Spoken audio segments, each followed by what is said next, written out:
Eu estou numa sequência de mensagens sobre as Sagradas Escrituras. Nós vamos com ela até o final de outubro, provavelmente. Depois a gente vai para um outro assunto de linha doutrinária, tá? Nós vamos trabalhar o culto de terça-feira bem nesta linha de culto de ensino, culto da palavra. Eu preciso que a sua vida cristã, a sua fé, a sua vida espiritual seja enraizada, solidificada. Tem um hino esqueci o nome da cantora, que ela diz assim: só quem tem raiz passa pelo que eu passei e tal. É uma letra mais ou menos assim. Eu preciso que as nossas raízes sejam aprofundadas, porque os ventos sopram, e quem tem raiz não é arrancado do chão em nenhuma hipótese. Pode até empenar, quebra galho, perde folha, cai fruto, mas está firmado, está sólido, estabilizado. E hoje eu quero falar um pouco sobre poder espiritual pela palavra. Lá na frente eu vou falar sobre combatendo as heresias com a palavra. Vai ser meio azeda, tá? Depois eu vou ministrar um pouco aqui por que eu creio que a Bíblia é a palavra de Deus. Porque está na moda agora querer inventar que a Bíblia não é a palavra de Deus, a Bíblia contém, a Bíblia é um livro ultrapassado. Vamos estudar porque que nós cremos que ela é a palavra de Deus. Amém? Josué capítulo de número 1, versículo de número 7, até o versículo 9, diz assim: tão somente esforça-te e tem muito bom ânimo, cuida de fazer conforme toda a lei que meu servo Moisés te ordenou.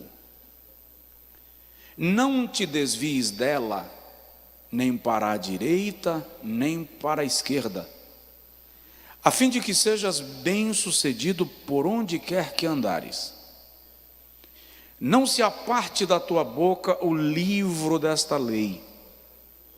Antes, medita nele dia e noite, para que tenhas cuidado de fazer conforme tudo quanto nele está escrito, porque então farás prosperar o teu caminho e serás bem-sucedido. Não te mandei eu? Esforça-te e tem bom ânimo. Não tenhas medo, não atemorizes, nem te espantes, porque o Senhor teu Deus está contigo, por onde andares, ou por onde quer que andares.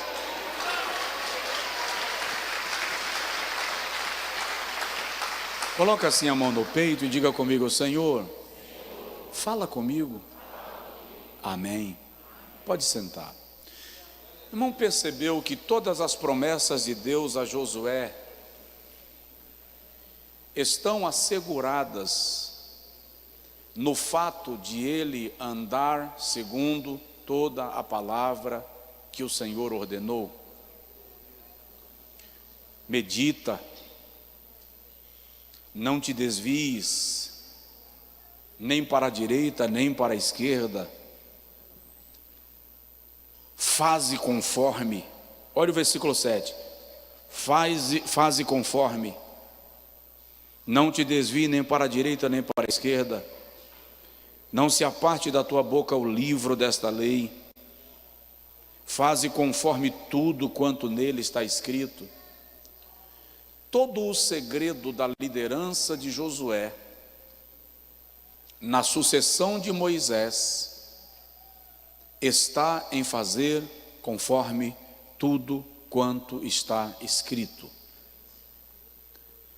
Josué recebe a árdua missão de suceder um líder bem-sucedido. Moisés é conhecido por ser o homem que tirou Israel da casa da servidão. Ele é o homem que recebeu as tábuas da lei de Deus, e ele é o grande legislador e vou chamar de construtor da Constituição de Israel. A Constituição das grandes nações do mundo são feitas sob inspiração da Constituição de Israel, que veio através de Moisés. Olha como Moisés influencia o mundo até os nossos dias. Josué tem a missão de suceder este homem, o homem com quem Deus falava face a face, o homem que toca na rocha e a rocha sai água, toca no mar e o mar se abre. Agora Moisés não está mais vivo, e a missão de Josué é substituir este homem. Suceder um líder fracassado não chega a ser um grande problema, mas suceder um líder que morreu no ápice do seu comando, da sua liderança, do respeito, é um desafio muito grande. E o Senhor diz a Josué: o segredo para você liderar este povo e fazê-lo possuir a terra que eu lhe prometi, o segredo é meditar na lei do Senhor de dia e de noite. O segredo é fazer tudo conforme está escrito, sem te desviar nem para a direita, nem para a esquerda. A palavra de Deus é o grande segredo do sucesso de um homem e de uma mulher. Todo projeto elaborado, tendo por base as Sagradas Escrituras, é um projeto que seguramente vai dar certo. Aliás, George Washington disse que sem Deus e a Bíblia é impossível governar o mundo. Sem Deus e a Bíblia é impossível governar o mundo. Quando o imperador da França perguntou à rainha Victória da Inglaterra qual era o segredo dos anos áureos do Reino Unido, o historiador diz que a rainha estendeu o braço do lado do seu trono, segurando uma Bíblia, ela disse: este livro, majestade ou alteza, este livro é o segredo para o poder da Inglaterra. Sem a Bíblia Sagrada não há poder. Napoleão Bonaparte escreveu que a Bíblia é um livro tão poderoso que é capaz de vencer todos aqueles que se lhe opõem. Receber poder na vida, e eu não estou falando apenas de poder no sentido de unção, eu estou falando no sentido de alcançar propósitos, realizar projetos e, sobretudo, ter uma vida espiritual equilibrada e saudável. A fonte é a palavra de Deus. Por quê? Porque a palavra de Deus é o único livro capaz de gerar arrependimento. Todo o poder espiritual de um crente está a partir da compreensão do que a Bíblia diz, ensina e orienta. Genuíno arrependimento só se dá quando nós somos tocados pelo poder da palavra.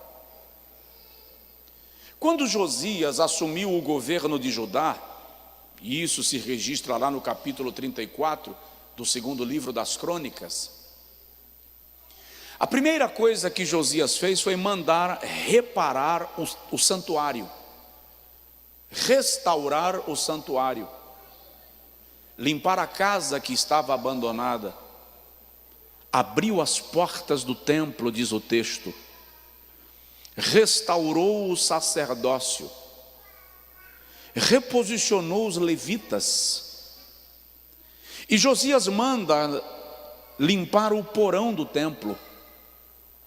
E a partir do versículo 14 do segundo livro das Crônicas, capítulo 34, versículo 14, a Bíblia diz que o sumo sacerdote Ilquias estava limpando o porão do templo. E no meio da limpeza do porão, ele encontrou um livro abandonado, empoeirado, jogado às traças. Ilquias pegou o livro, tirou a poeira, entregou ao seu auxiliar, o sacerdote que lhe auxiliava, e disse: leva ao rei Josias. E quando o livro chegou diante do rei Josias, Josias disse ao sacerdote: lê, para que eu identifique que livro é. Quando Safã começou a ler o livro, e Josias identificou que era o livro da lei, a Torá, a Bíblia diz que ele chamou o sacerdote e disse: ai de nós, porque esse é o livro da lei do Senhor. E Josias autoriza quebrantamento e jejum, e quando o Senhor manda um profeta para falar daquele assunto, o Senhor diz que Judá vai ser levado cativo porque abandonou a sua lei, mas o Senhor diz: isto não se dará nos teus dias, porque o teu coração se inclinou em observar a minha palavra e em obedecê-la. Arrependimento só se dá pelo conhecimento da palavra, pela experiência da palavra e pela valorização da palavra. O grande problema da humanidade, o grande problema do crente não está no simples ato de pecar, porque pecar faz parte da nossa natureza pecaminosa e decaída. O grande problema está na ausência de arrependimento, e a ausência de arrependimento nos leva a dar sequência a uma vida de iniquidade. Quando a palavra toca em nosso coração, o arrependimento ocorre no interior de nós. Esdras é uma das mentes mais brilhantes da Bíblia. Ele é escriba e sacerdote. E o escriba é aquele que escreve e transcreve os textos da lei.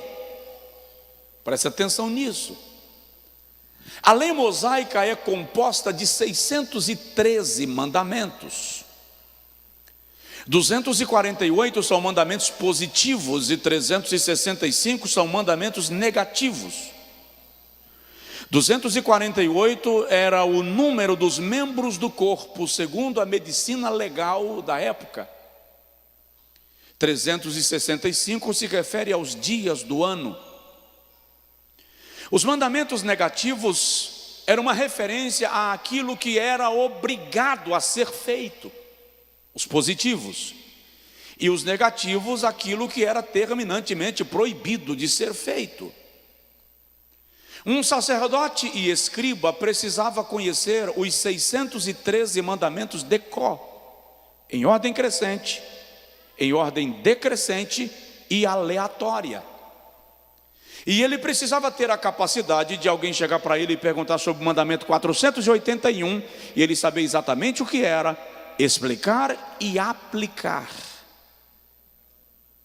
Nota que é uma mente extremamente capaz. E quando Esdras chega em Jerusalém, voltando da capital do império, já no período posterior ao cativeiro de Babilônia, ou cativeiro de Judá, quando Esdras chega em Jerusalém e ele percebe que os homens de Jerusalém havia se casado com mulheres estrangeiras das nações vizinhas, coisa que a lei proibia, A Bíblia diz que Esdras sentou-se, capítulo 4 do livro que leva seu nome, ele senta, capítulo 10, ele senta e chora, ele senta e ora, ele senta e jejua, ele senta e se derrama. E enquanto Esdras ora e chora e se derrama em arrependimento e em confissão, o povo se reúne na praça de Jerusalém, até que alguém levanta e diz assim: Esdras, para de chorar. O pecado é nosso e não teu. E nós estamos contigo nesse negócio. Levanta-te. Aleluia. Fala o que nós temos que fazer, e nós faremos conforme a tua orientação. Como havia muita gente na praça, o que Esdras fez? Agora vem para Neemias capítulo 8. Esdras sobe numa plataforma e separa a multidão em grupos. E na frente de cada grupo, Esdras coloca um ministrante, sob sua orientação. Daqui de cima, Esdras vai ler o livro da lei. Ele vai pregar sobre o livro da lei. Isso se deu, diz a Bíblia, desde o amanhecer do dia até o pôr do sol. É o culto mais longo da Bíblia. Esdras fala daqui, o seu ministrante ouve, repete para um grupo, o outro ouve, repete para o grupo, até que todos ouçam o que está sendo dito. A Bíblia diz que no final do dia, toda a nação chorava. Toda a nação estava em quebrantamento. E enquanto eles choravam, Neemias se levanta e disse: ide, comei as gorduras e bebei as doçuras, não vos entristeçais e nem choreis, porque a alegria do Senhor é a vossa força.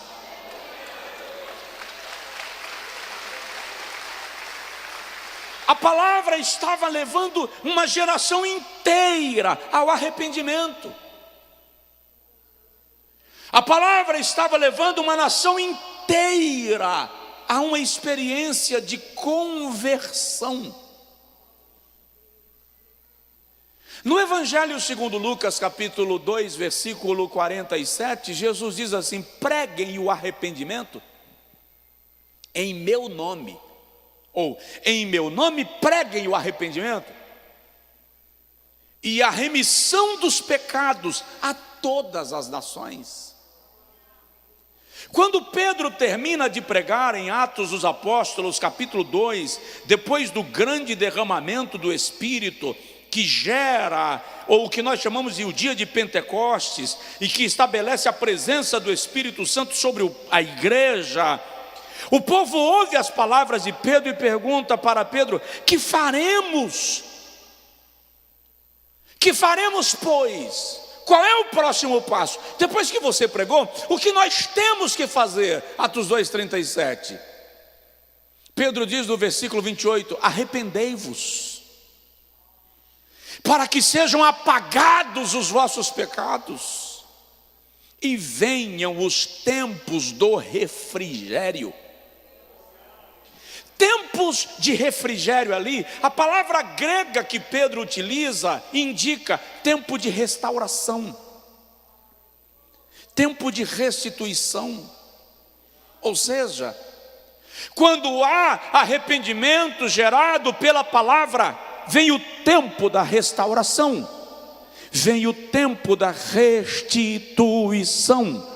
E eu quero profetizar na autoridade do nome do nosso Deus e no poder da sua palavra, que esse é tempo de restauração, esse é tempo de restituição, e esse é tempo de milagres na sua vida, na vida da igreja, nesta igreja, para a glória de Deus Pai. Só quem recebe dá um brado de glória e aleluia.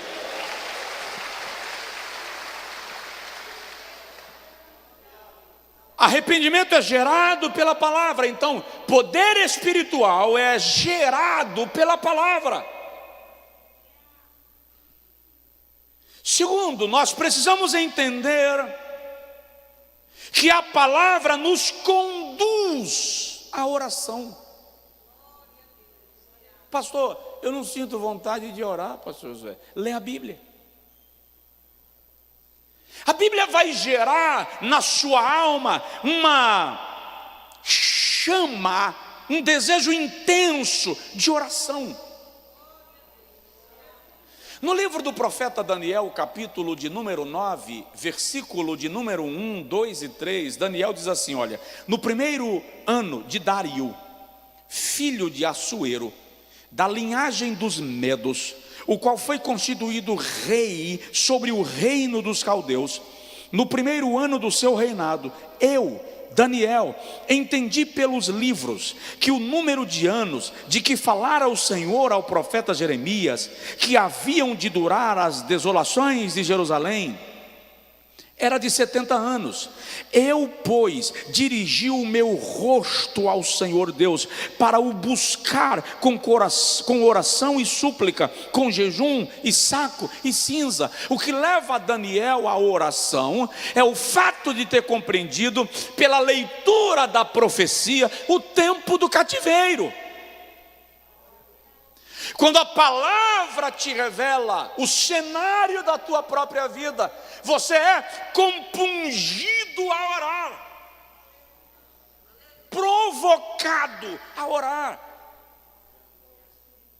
Atos 2,42, um texto que essa igreja sabe de cor, e se você não souber de cor, semana que vem eu volto a pregar Atos 2,42.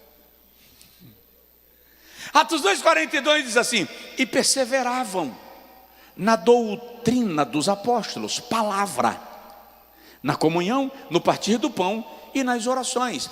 Uma igreja que persevera na doutrina é automaticamente uma igreja atraída para a oração. Um povo que ora é um povo diferente, porque a graça de Deus nos é dada, e eu já disse aqui, vou repetir, até para orar é preciso conhecer a Bíblia. Quem ora sem conhecer a Bíblia vem com esse papo banal de vou dar uma ordem para Deus. Como, gente? Vai ler a Bíblia. Vou determinar que Deus é obrigado a cumprir. Como? Vai ler a Bíblia. Se o irmão lê as orações registradas na Bíblia, como a de Moisés, de Esdras, de Neemias, de Jeremias, todas elas estão fundamentadas naquilo que está escrito. Então, para orar é importante conhecer a palavra. Por isso que o Senhor usa Isaías no capítulo 43, versículo 26, e diz assim: procura lembrar-me, entra em juízo comigo, mostra-me as tuas razões. Procura lembrar-me de quê? Vem conversar comigo e apresenta as questões e apresenta as razões. Ore com a palavra. Salmo 119, o salmista diz assim: lembra-te da promessa feita ao teu servo, na qual me fizestes esperar. Davi está dizendo: eu só estou onde estou, eu só fiquei onde estou porque o Senhor me fez uma promessa, e eu estou aqui argumentando baseado na tua promessa. É preciso conhecer aquilo que o Senhor disse. A palavra vai te levar a fazer orações inteligentes,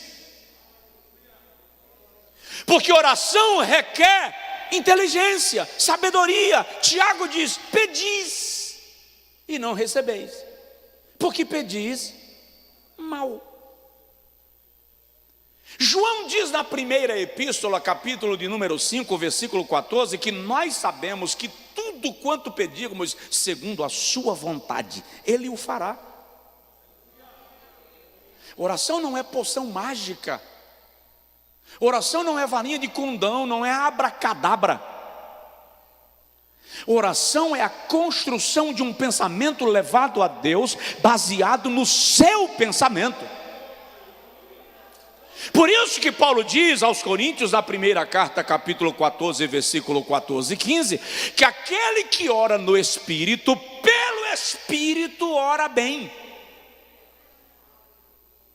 Porque a oração precisa estar alinhada com o pensamento de Deus. Romanos capítulo 8, versículo 23 até 26, Paulo falando sobre o gemido do Espírito, o gemido do universo, da natureza e o gemido da igreja. Ele diz que nós não sabemos o que havemos de pedir como convém, mas o Espírito Santo nos ajuda nas nossas fraquezas, e Ele intercede por nós com gemidos inexprimíveis, porque é Ele quem conhece a vontade de Deus, e segundo a vontade de Deus, intercede pelos santos. Diz que você entendeu. Então a palavra vai te levar a orar.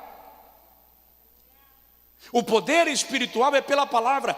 Eu tenho uma vida de muita oração, mas não tenho paciência de ler a Bíblia. Então você não tem vida de oração, você tem vida religiosa. Você pratica qualquer tipo de meditação, mas a oração precisa ser fundamentada na palavra.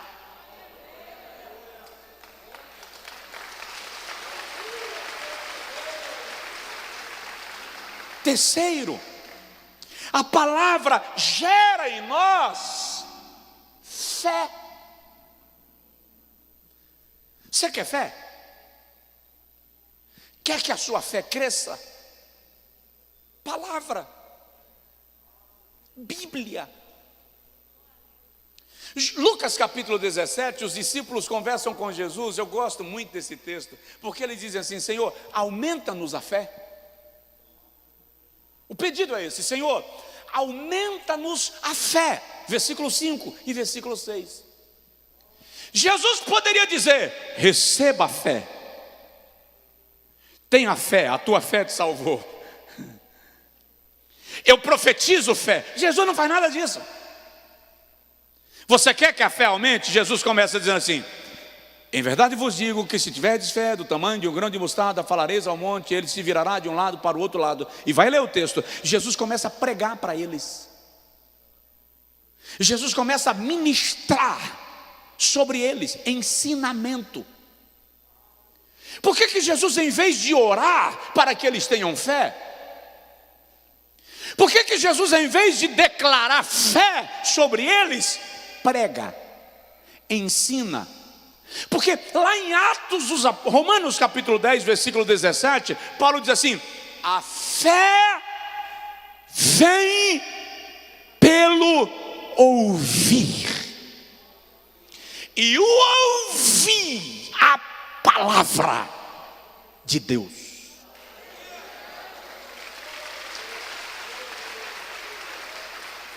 Quantas vezes você chegou na igreja desviado, atribulado, sem crer em nada, e a palavra renovou a tua fé, e a palavra restabeleceu a tua esperança? Então a fé vem pelo ouvir. Passa a valorizar a palavra, porque a palavra vai gerar fé, vai produzir fé, vai provocar fé na sua vida. Aí vem uma indagação necessária: o que você tem ouvido? Você dorme ouvindo o quê? Acorda ouvindo o quê? Anda no teu carro ouvindo o quê? Que tipo de música toca no seu veículo enquanto você está no trânsito, no congestionamento? Porque se a fé vem pelo ouvir, e não é ouvir qualquer coisa, é ouvir a palavra, só existe uma forma de a sua fé ser acrescida: é pela palavra de Deus. Por que muito crente é volúvel, vulnerável, sem raiz? Por qualquer coisita abandona a fé, abandona a igreja. Vamos lá para a parábola do semeador? Um semeador saiu a semear a sua semente. E a primeira semente caiu à beira do caminho, e vieram as aves e a comeram. A segunda semente caiu em meio a espinhos, nasceu, cresceu, mas os espinhos sufocaram-na e a mataram. A terceira semente caiu em terreno pedregoso, nasceu, mas não tinha raiz, e porque não tinha raiz, os raios solares lhe a mataram. E a outra caiu em boa terra e produziu a 30, a 60 e a 100. Qual é a semente? Jesus explica em Lucas 10, versículo 8, quando ele narra a parábola. A semente é a palavra de Deus. Se a semente é a palavra, essa é a única parábola que Jesus narra e explica imediatamente. A semente que caiu à beira do caminho é aquele que ouve a palavra, mas não aguarda, e quando ele sai, logo vem as aves, as tribulações, as questões da vida, as ocupações, e a palavra não germina. Aquele cuja palavra caiu em meio a espinhos é o que ouve a palavra e a aceita, mas as tribulações da vida e as ambições do tempo presente sufocam a palavra, de modo que ela não produz. E aquela que caiu em terreno pedregoso é aquele que ouve a palavra, mas não tem raiz, é superficial, portanto não tem fundamentação. O que ouve a palavra e a coloca em prática, ou aquela que caiu em boa terra, é o que ouve a palavra, coloca em prática e ela frutifica e ele produz. Tem muito crente na igreja ouvindo a palavra, mas presta atenção, a palavra é a semente, o meu e o seu coração é o solo. A grande pergunta é: que tipo de solo é o meu e o seu coração? Tem alguém do seu lado? Pergunta para ele: que tipo de solo é o seu coração? Tem gente que o coração está carregado de espinhos, a palavra é sufocada. Tem outros que estão na igreja, vêm para o culto, mas o ouvido é portátil. Então na hora de sair de casa, tira o ouvido de dentro da orelha, coloca numa caixinha de porta-joia, guarda, e vem para a igreja com um abanador, mas o ouvido ficou em casa. Ouve, mas não ouve, ouve, mas não recebe. Está aqui, mas a mente está na série, está no problema com o marido, está no problema com a namorada. A palavra não gera resultado. Mas tem o outro que ouve a palavra e é lindo e aplaude, que maravilha, e que gostoso, e que Deus é maravilhoso, aleluia. Mas não aprofunda, porque fica de ponto em ponto buscando lanche.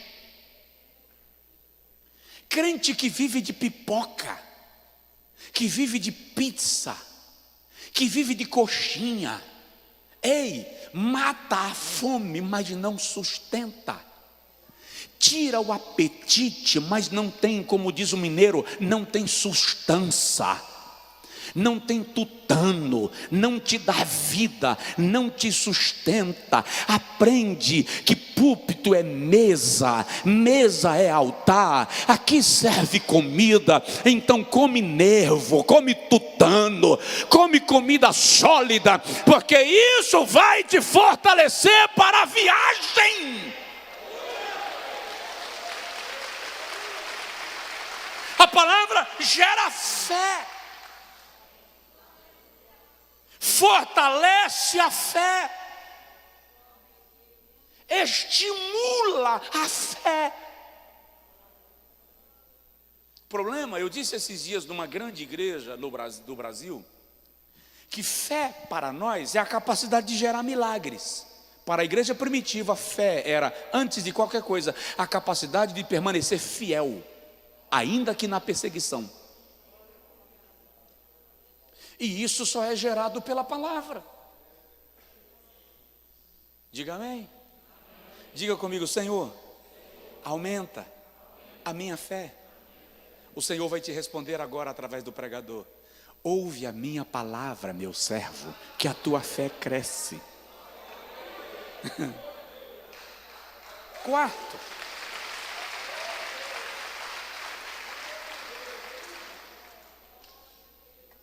poder espiritual pela palavra. A fé, a palavra gera arrependimento. A palavra conduz à oração. A palavra gera fé. A palavra gera avivamento. Já estou terminando. A palavra gera avivamento. Eu fui pregar uma certa feita, tem um tempo já, num congresso. E no domingo pela manhã, quando eu cheguei no ginásio, estava lotado. Ainda lembro da cena. Tem muitos anos e eu lembro do lugar, eu lembro de cada detalhezinho. E quando eu estava subindo a escada para a plataforma onde ficava o ministério, o ginásio cheio, era um domingo pela manhã, o irmão que foi me buscar, ele esqueceu de me dar um recado e ele me puxou pelo paletó.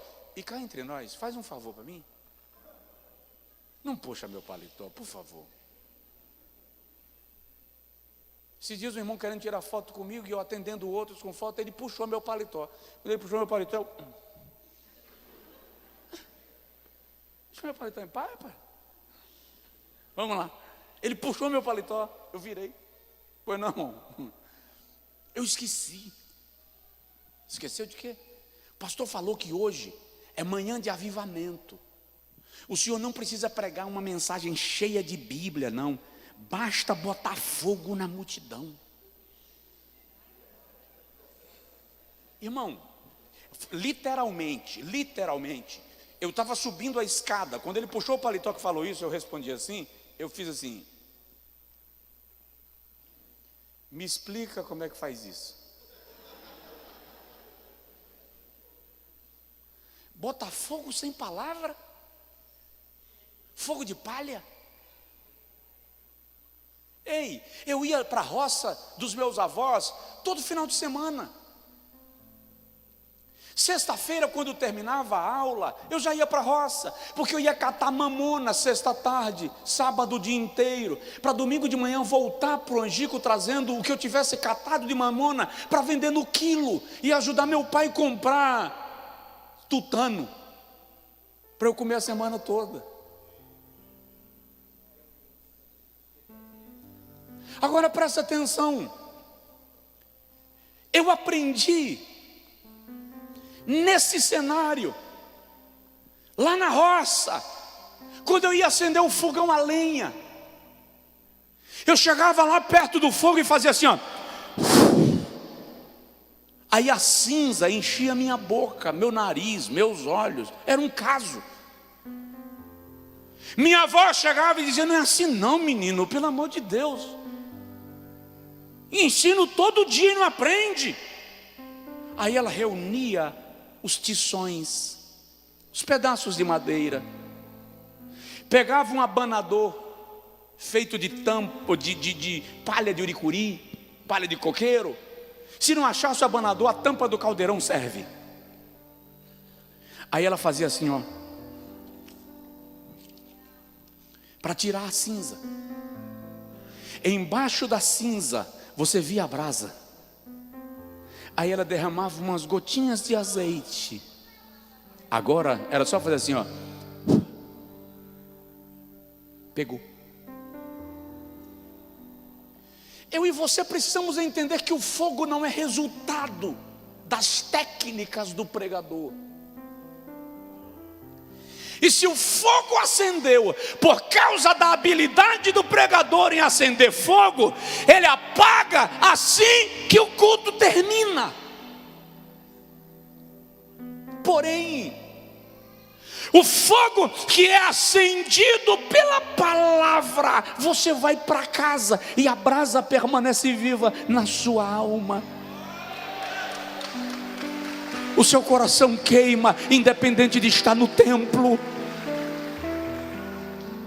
Por isso que o salmista diz no Salmo 29: a tua palavra acende labaredas de fogo. Salmo 39, enquanto eu meditava, um fogo se acendeu dentro de mim. Ezequiel 37, a grande visão do vale de ossos secos. E o Senhor pergunta a Ezequiel: esses ossos poderão viver, filho do homem? E Ezequiel diz assim: Senhor, tu sabes. Alguns estudiosos dizem que aquela resposta é: se tu quiseres, podem. O Senhor diz assim: profetiza. Profetiza a este vale de ossos secos e dize-lhe a minha palavra. Não há defunto que não levante pelo poder da palavra. Não há igreja morta que não ressuscite pelo poder da palavra. Não há crente morto que não levante pelo poder da palavra. Não há crente frio que não seja aquecido pelo poder da palavra. Não há crente desanimado que não seja animado pelo poder da palavra. Recebe a palavra de Deus em sua vida e seja fortalecido, seja animado, seja cheio do poder de Deus pela palavra. Avivamento sem Bíblia não é avivamento, gente.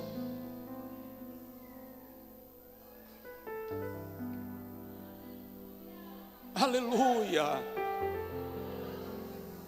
Avivamento sem Bíblia não é avivamento. Pode ler os homens que causaram grandes avivamentos na história. Suas pregações eram bíblicas. Porque é a palavra de Deus quem gera uma chama genuína. Penúltimo lugar, e eu estou falando de poder espiritual pela palavra. O segredo está aqui. Ah, pastor, mas eu fico 40 dias no monte. Se não for lendo ou orando a palavra, se não for orando a palavra, não passa de ritual religioso. Ah, se eu soubesse quanto eu jejuo. Não vou falar de jejum, irmão. Não vou falar de jejum. Porque cá entre nós, sem nenhuma vanglória, de jejum eu entendo um pouco. Segredo: se você jejua, mas a palavra não é a lei que rege, que maestra o propósito, não tem sentido. Eu já fui procurado por uma irmã que estava fazendo campanha de jejum e oração no monte para o marido morrer.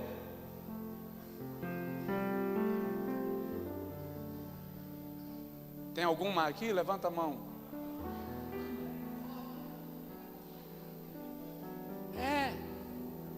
Quando pode você fazer o mesmo jejum e a mesma oração, dizendo assim: Jesus, está aqui meu marido na tua mão. Jesus, é um pedaço de nervo, é carne de pescoço, mestre, é madeira dura, trata, porque o Senhor é carpinteiro. Eu dei trabalho a meus pais demais, mas demais. E a oração de meu pai e da minha mãe era: Jesus, está na tua mão, toma conta. Até o dia que minha mãe fez uma oração que eu não gostei, uma oração meio sem graça: Jesus, eu não aguento mais, está na mão do Senhor. Se o Senhor vê que não tem conserto aqui na terra, o Senhor prepara e leva. Irmão, quando eu vi essa oração, eu falei: vai que Jesus leva a sério. Aí uns dias depois eu cheguei da escola, está meu pai e minha mãe orando na sala e uma senhora orando com eles, já dorme no Senhor, irmã Neném. O pastor José Luiz conheceu. Jesus tomou a irmã Neném em profecia, mas bem na hora que eu entrei, e disse assim: minha serva, eu ouvi tua oração. Digo: opa, qual? Tuas lágrimas chegaram na minha presença, e eu te digo: eu vou tomar teu filho na minha mão, e eu vou amassar como oleiro amassa barro, e vou fazer para mim vaso para a glória do meu nome.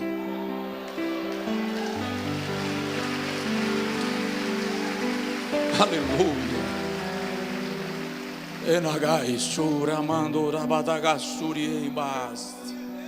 Oração gera avivamento.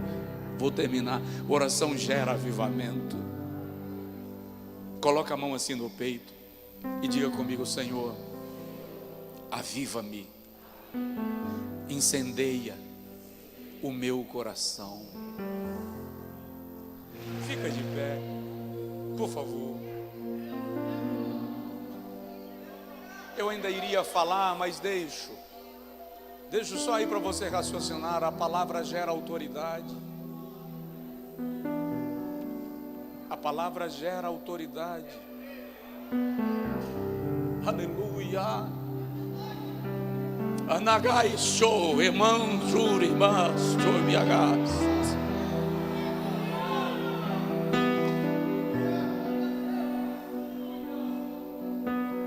É a palavra quem gera autoridade para a igreja. Paulo chega a dizer que a palavra é apta para convencer os contradizentes.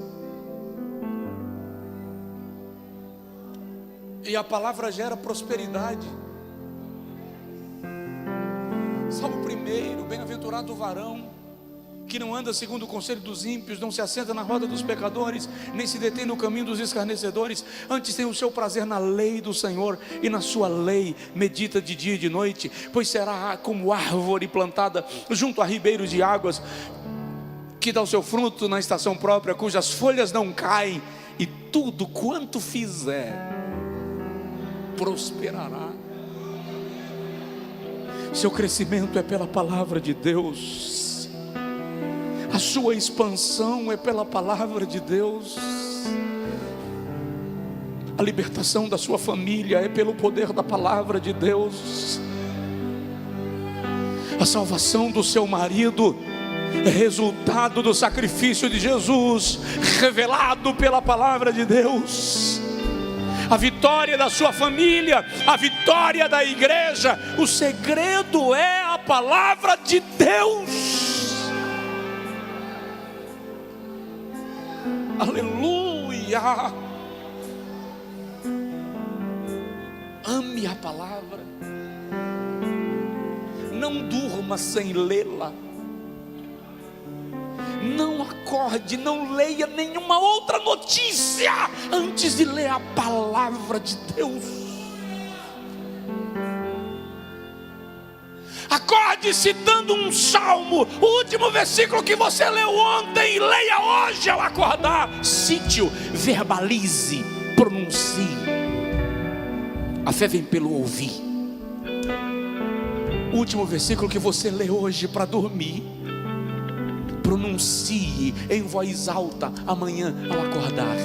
Não precisa acordar o mundo ao redor de você, não. Se você tem que levantar 5 e os outros não têm que levantar 5, você não precisa acordar todo mundo porque você está citando o texto. Cite para você ouvir, faça a sua alma ouvir. Revolucione a sua vida pela palavra de Deus. Achando eu as tuas palavras, logo as comi, e elas foram gozo e alegria para o meu coração.